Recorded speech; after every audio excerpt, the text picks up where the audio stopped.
ఒక భవనాన్ని ఇచ్చుకొచ్చి గదిలో మార్చి మళ్ళీ కట్టారో ఏవో మాయజాలము తెలుసు మంత్రగారడి తెలుసు రెంటి కన్న ఇది ఇంకోటేమో నీలాకాశం నేలాకొస్తే ఇట్టాగే ఉంటాదో ఏమో ఈ సంతోషం దాచాలంటే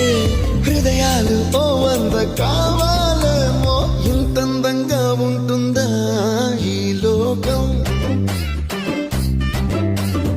ఇన్నాళ్ళు ఈ మనసుకి తెలియాలేదే పాపం